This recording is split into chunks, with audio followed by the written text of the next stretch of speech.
Welcome to all of you in DSEJ home classes.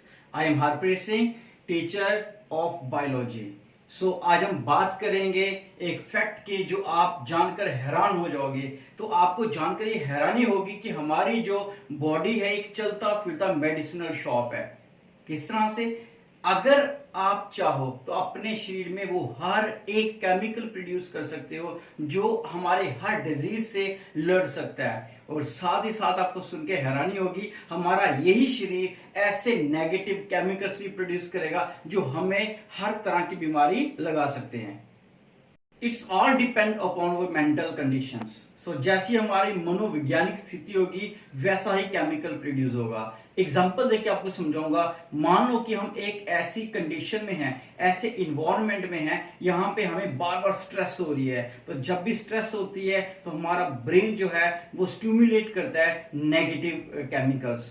तो ऐसे negative chemical हमें क्या करेंगे, स्ट्रेस में जाएंगे, हमें हेडेक होना शुरू हो जाएगा। तो हमें बाहर से कुछ नहीं, अंदर से ही केमिकल्स ने हमें हेडेक कर दिया। लेकिन साथ ही साथ सेम पर्सन अगर एक ऐसे इन्वायरमेंट में चला जाएगा, ऐसी मेंटल कंडीशन में चला जाएगा, यहां भी उसको स्ट्रेस नहीं, बहुत अच्छा हार्मोनस या बोल सकते हैप्पी कंडीशन में है, तो वही केमिकल जो थे वो बंद हो जाएंगे और उसके पॉजिटिव हार्मोन्स निकलना शुरू हो जाएंगे और वही 10-15 मिनट के अंदर फिर से अच्छी कंडीशन में आके हेडेक ठीक हो जाएगा। ऐसे ही आपने देखा होगा बहुत सारे फीमेल होने के बावजूद मेल कैरेक्टर शो कर रहे हैं और मेल होने के बावजूद वो फीमेल कैरेक्टर शो कर रहे हैं। सो व्हाट इज दिस? ये ऐसा क्यों है? क्योंकि ये सब कहानी है केमिकल्स की। तो आज हम डिस्कशन करेंगे आज के टॉपिक के अंदर। आज का पूरा सेशन रहेगा हमारा इसी टॉपिक के आगे पीछे, that is called chemical coordination in animals.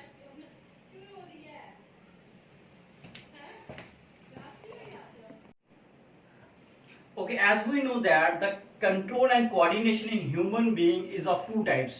One is the nervous control and coordination. Second is the chemical control and coordination. Means nervous system and hormonal system और एंडोक्राइन सिस्टम। तो अगर हम बात करें यहाँ पे पूरे होल डिस्कशन की, तो अगर हम देखें नर्वस कोऑर्डिनेशन और जो हमारा हार्मोनल और एंडोक्राइन सिस्टम जो कोऑर्डिनेशन है वो दोनों ही एक दूसरे पे डिपेंड है। So they are interlinked with one another.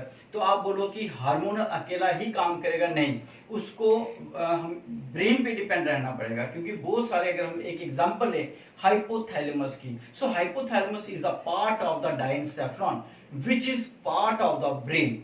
तो हाइपोथैलेमस से बहुत सारे केमिकल्स क्रिएट होते हैं। वो खुद एक ग्लैंड है जो सिक्रीशन करता है हार्मोन्स की, और वो हार्मोन जो है वो एंडोक्राइन का पार्ट है। सो ये दोनों ही एक दूसरे से मिलके काम करेंगे। तो आज का हमारा टॉपिक नर्वस कोऑर्डिनेशन जो हम कर चुके हैं, अब हम बात करेंगे that is chemical coordination in humans. और सबसे पहले हम बात करेंगे केमिकल्स की, उसके बाद हम अपने लेक्चर को आगे प्रोसीड करेंगे। So what are the chemical substances that control and coordinate our body? तो हमारी बॉडी को कंट्रोल और कोऑर्डिनेट करने के लिए जो केमिकल्स हैं उनको हम नाम देते हैं हार्मोन्स। सो हार्मोन्स हैं क्या? नाम तो आपने भी सुना है। So hormones are the chemical substances produced by the endocrine glands that are produce a small quantity but they produce a large effect। मतलब एक ऐसे केमिकल्स जो हमारे एंडोक्राइन ग्लैंड प्रोड्यूस करते हैं। अब नया वर्ड आ गया underline, that is endocrine gland. क्या है वो मैं आगे बताता हूं आपको। और ये इतने कम मात्रा में होते हैं, मिलीग्राम्स में होंगे, लेकिन जो इनका इफेक्ट होता है वो बहुत ही बड़ा होता है। So these chemicals are called hormones. तो हम इस यूनिट के अंदर सिर्फ हार्मोन्स कौन सिक्रीट कर रहा है, इन हार्मोन से हमें बॉडी पे इफेक्ट क्या पड़ेगा, इनके फंक्शंस क्या हैं, वो सब करने जा रहे हैं।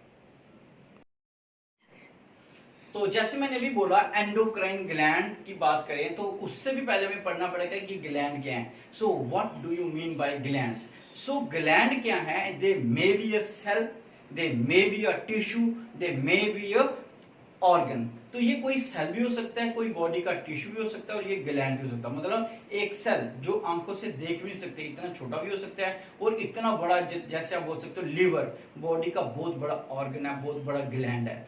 सो ये इतना छोटा भी हो सकता है, इतना बड़ा भी हो सकता है। So it may be a cell, it may be tissue, it may be a gland that secrete chemicals, useful chemicals that are very important for the functioning of the body, जो हमारी बॉडी की metabolism, functioning, that is breakdown of food, so इन सब के लिए बड़ा ही ज्यादा इंपॉर्टेंट होगा वो chemicals, and these chemicals may be enzymes, may be hormone. हम उनको हार्मोन बाद बताऊंगा हार्मोन कौन रिलीज करेगा। तो ग्लैंड, कोई भी सेल, कोई भी टिश्यू, कोई भी ऑर्गन जो केमिकल क्रिएट करेगा, और वो केमिकल्स हमारी बॉडी की फिजियोलॉजी को चलाने में मदद करेंगे, और ये जो क्रिएट करेंगे वो केमिकल्स एंजाइम्स भी हो सकते हैं और वो हार्मोन्स भी हो सकते हैं। So as far as the gland is concerned, gland are of the three types।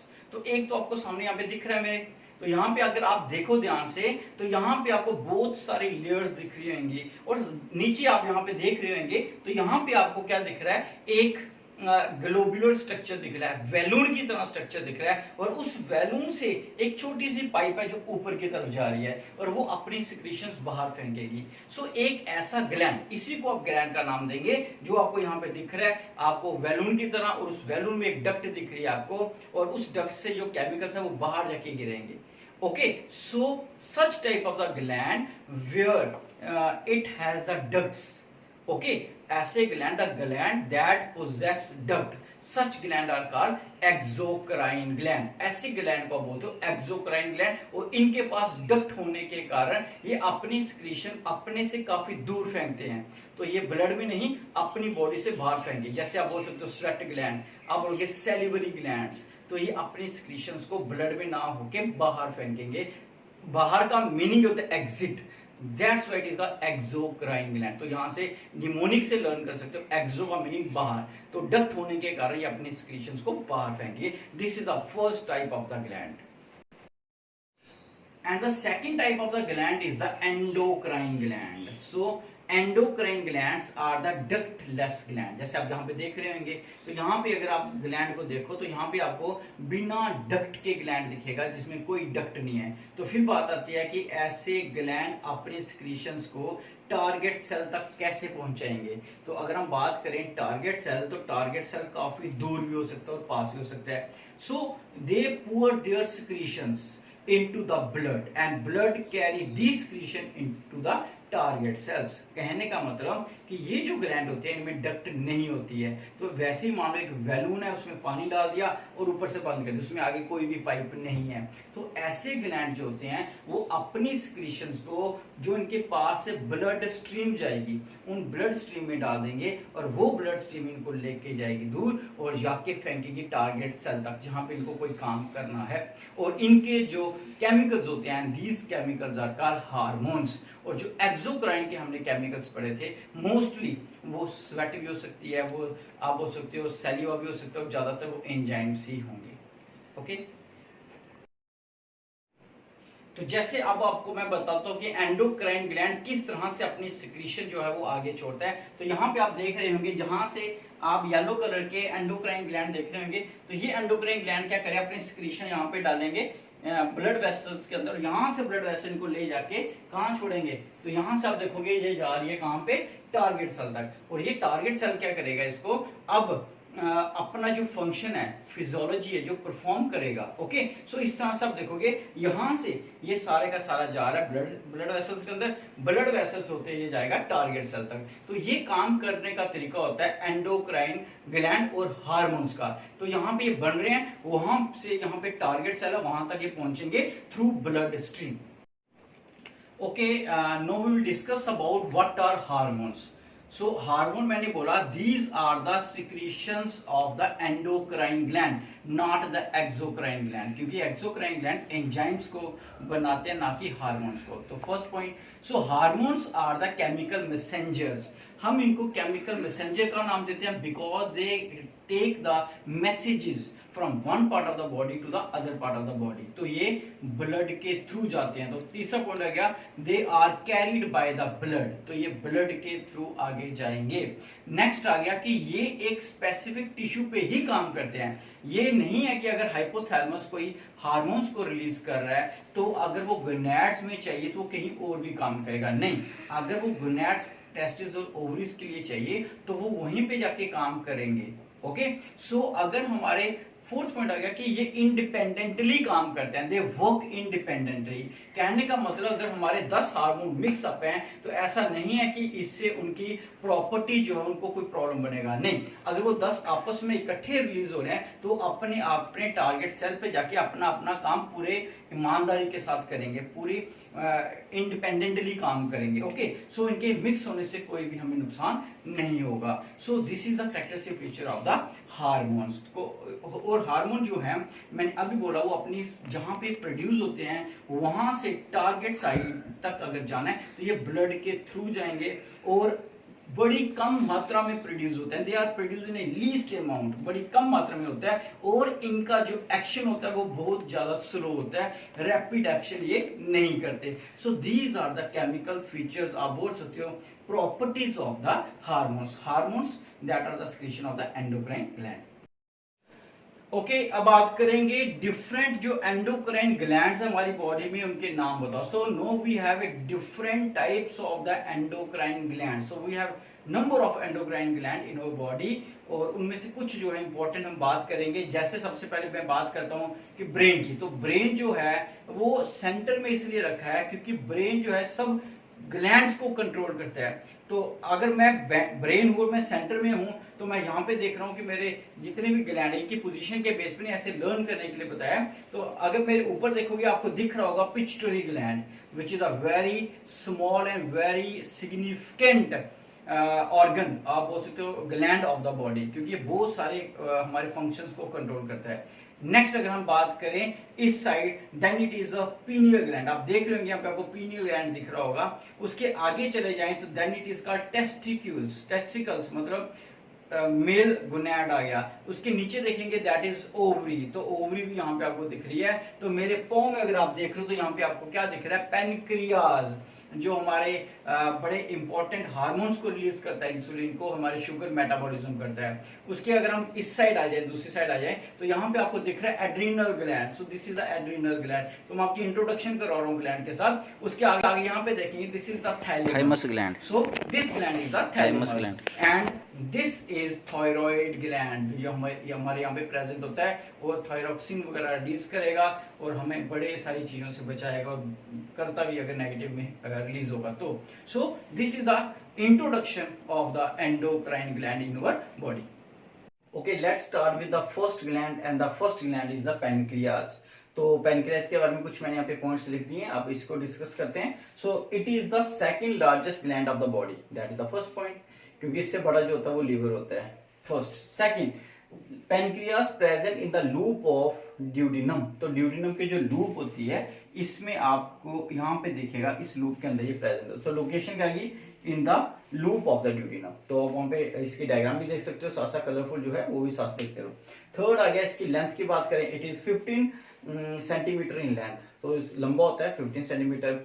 Colour की बात करें येलोइश होता है। अगर इसके वेट की बात करें तो इसका वेट 85 ग्राम होगा अप्रोक्सीमेटली। ओके, सो अगर हम बात करें इसके नेचर की, so it is heterocrine gland. So what is heterocrine gland, तो मैंने पहले भी बताया था इसी चैप्टर के स्टार्टिंग में कि हेटेरोक्राइन ग्लैंड जो होता है वो मिक्स टाइप का होगा, that contain the characteristics of both endocrine as well as exocrine. तो इसी तरह से इसमें एक्सोक्राइन नेचर भी है और एंडोक्राइन टिश्यू भी है। तो एक्सोक्राइन हो गया कि इसके अंदर नेचर, जैसे मैं यहाँ पे बता रहा हूँ, ये आपको दिख रहा है यहाँ पे डक्ट है। सो अगर डक्ट है तो नेचुरल बात है ये एक्सोक्राइन शो करेगा। सो लोब्यूल्स होती हैं, डक्ट्स होती हैं, और ये डक्ट जो होती हैं इसे ड्यूडिनम में अपना सिक्रीशन करता है। कौन सी सिक्रीशन करता है, तो it secrete trypsin amylase lipase, TAL, टाल, टाल मींस लंबा, इससे ज्यादा रख सकते हो mnemonics. T means trypsin, A means amylase, L means lipase. और इनका काम होता है खाने के अंदर जो प्रोटीन्स है, अमाइनो एसिड्स है, सॉरी शुगर है और फैट्स है, उनको तोड़ना। सो ट्रिप्सिन तोड़ेगा दैट इज प्रोटीन को, एमाइलेज तोड़ेगा दैट इज शुगर को, L मींस लाइपेज तोड़ेगा फैट्स को into fatty acid and glycerol. So ये आपने डाइजेशन में पढ़ा होगा, तो यहाँ पे डिस्कशन करने की इतनी जरूरत है नहीं। नेक्स्ट बात आता है एंडोक्राइन नेचर जो हम पढ़ रहे हैं हार्मोन्स के अंदर। सो एंडोक्राइन जो होता है वहां पे जो सेल्स होते हैं, जो ग्लोब्यूल्स होते हैं, सेल्स होते हैं, they are called islet of Langerhans. So these islet of Langerhans secrete two hormones. One is the insulin, नाम सुना हुआ है, and second the glucagon. So insulin का काम होता है हमारे शुगर जो होती है ब्लड के अंदर उसको तोड़ना, उसका मेटाबॉलिज्म करना और उसको टिश्यू तक पहुंचाना। और अगर इसकी कमी हो जाए हमारे ब्लड के अंदर, सॉरी इंसुलिन की, तो क्या होगा, हमारा जो शुगर होगा वो यूरिन के थ्रू पास आउट होगा हमारी बॉडी से, तो डेफिशिएंसी हो जाएगी। तो ऐसी डिजीज को, ऐसी बीमारी को नाम देते हो diabetes mellitus. So diabetes mellitus is the disease caused by the deficiency of insulin in the body, and during these conditions we pass out maximum sugar through the urine, हम यूरिन से pass out करते हैं। And the second is the glucagon. और glucagon जो है वो एक ऐसा हार्मोन है जो क्या करता है, हमारी बॉडी में जो एक्स्ट्रा ग्लूकोज होता है वो पहले कन्वर्ट होता है ग्लाइकोजन में और लीवर में स्टोर हो गया था। अब वही ग्लाइकोगन क्या करेगा at the time of emergency, जैसे हमने कोई व्रत रख लिया है, फास्ट रख लिया है, तो हमें खाना नहीं मिला 2 दिन से, अब वो खाना कहां से आएगा, तो लीवर में जो स्टोर था ऑलरेडी वही खाना वहां से निकल के आएगा आपके ब्लड के अंदर। कौन लाएगा, that is glucagon. So glucagon convert glycogen into the glucose और इस तरह से हमारी रिक्वायरमेंट पूरी होगी। So this is a small view of the pancreas.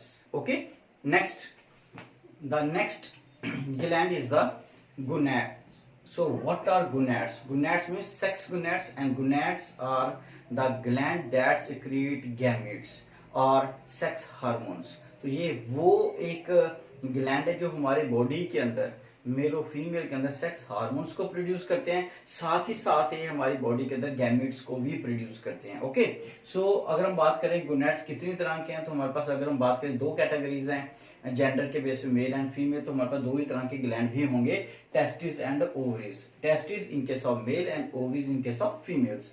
So testis की बात करें दे आर 2 इन नंबर, और ओवरीज की बात करें they are also 2 in number. लेकिन डिफरेंस आता है कि जो टेस्टिस होते हैं they lie outside the body in the scrotum, तो ये स्क्रोटम के अंदर होते हैं, एक स्किन का पाउच होता है उसके अंदर होंगे। लेकिन फीमेल के केस में जो ओवरीज होते हैं they are lie inside the body. कारण क्या है, क्योंकि मेल के केस में जो स्पर्म फॉर्मेशन है उसके लिए टेम्परेचर चाहिए होता है 35 डिग्री सेल्सियस, और हमारी बॉडी का टेम्परेचर जो है वो है 37 degree Celsius. If the gonads testis lie inside the body, it means there is a problem in the formation of sperms, तो स्पर्म्स नहीं बन पाएंगे, कम बनेंगे।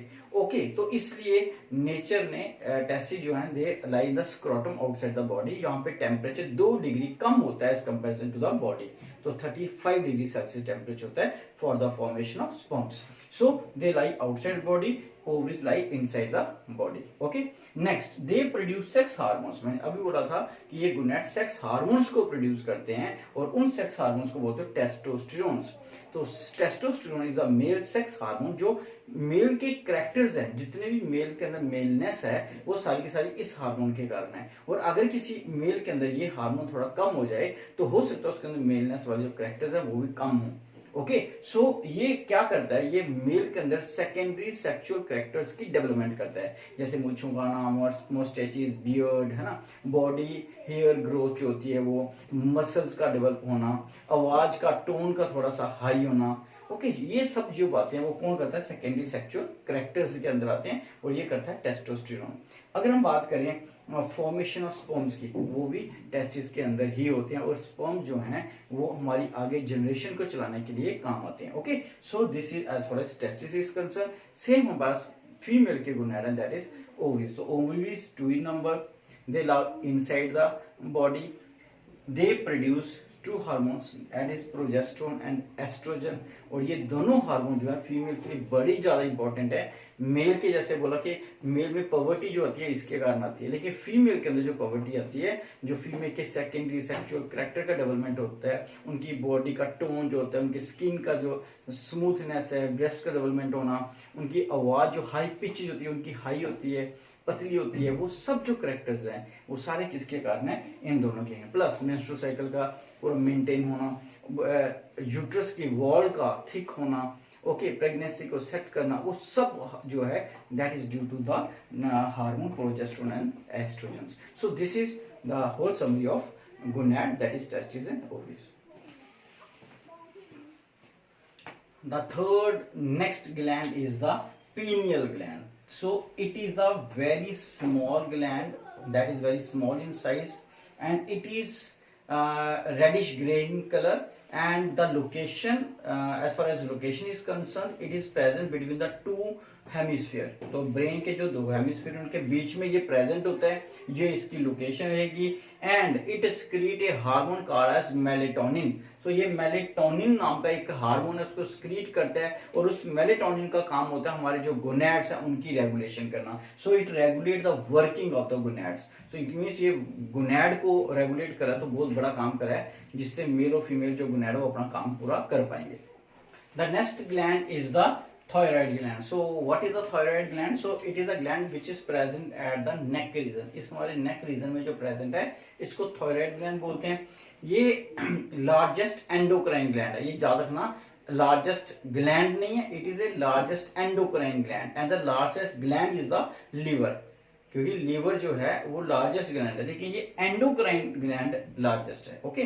Third is it is bilobed structure. So bilobed structure आप वहां पे देखो, आपको डायग्राम पता चल रहेगी. इसके दो लोब्स होंगे. So two lobes are attached with one another with a connective tissue. So ये एच शेप स्ट्रक्चर बनाता है, क्योंकि इधर एक लोब इधर एक लोब, ये दोनों आपस में कनेक्टेड होंगे. Situated in the neck region, मैंने पहले बोला हमारे इस नेक रीजन में होगा ये. And it secrete to hormones. ये दो हार्मोन्स क्रिएट करता है, बड़े इंपॉर्टेंट हार्मोन्स होते हैं. And the thyroxine and the calcitonin. Thyroxine का नाम आपने सुना होगा. थायरॉक्सिन का मेन काम होता है it maintain the BMR, basal metabolic rate, and it also helps in growth of the tissue. तो आपकी बॉडी की जो टिश्यू की ग्रोथ होती है वो इसी के कारण होती है. थर्ड आ गया वर्किंग ऑफ द किडनी. और जो किडनी काम कर पाती है, यूरिन फॉर्मेशन करना, सब कुछ करना, वो कहीं किसी हद तक ये हार्मोन उसको मदद करेगा. Okay. And the next is the calcitonin. So calcitonin is also a hormone which is secreted by the thyroid gland, and the function of the calcitonin is to regulate calcium and phosphorus in the blood. तो blood के अंदर इस चीज को maintain करके रखना, calcium और phosphorus का जो अमाउंट होता है उसको. So these are the hormones of the thyroid gland. Okay. And the next gland is the thymus. So thymus is pinkish in color. So it is pinkish in color. Bilobed structure as the thyroid gland is. जैसे thyroid था वैसे ये bilobed structure है. Present below the breastbone. So जो breastbone होती है उसके नीचे ये present होता है. Well developed at the time of child birth. जब बर्थ होता है बच्चे का उस दौरान ये ग्लैंड पूरी तरह से डेवलप्ड होता है, और इसका वेट जो होता है उस टाइम 13 ग्राम होता है. लेकिन जैसे ही बच्चा पॉवर्टी में पहुंचता है उसका जो वेट होता है वो बढ़ के 37 पहुंच जाता है. मीन्स पॉवर्टी में मैक्सिमम साइज का होता है, और जैसे ही पॉवर्टी के बाद आगे चलते हैं इट स्टार्ट डीजनरेशन. तो ये डीजनरेट होना शुरू हो जाता है. सो इसका कंसर्न किससे है? ये हार्मोन प्रोड्यूस करता है. उस हार्मोन का नाम है थायमिन, और जो थायमिन हार्मोन है उसका काम होता है डिफरेंशिएशन ऑफ लिम्फोसाइट.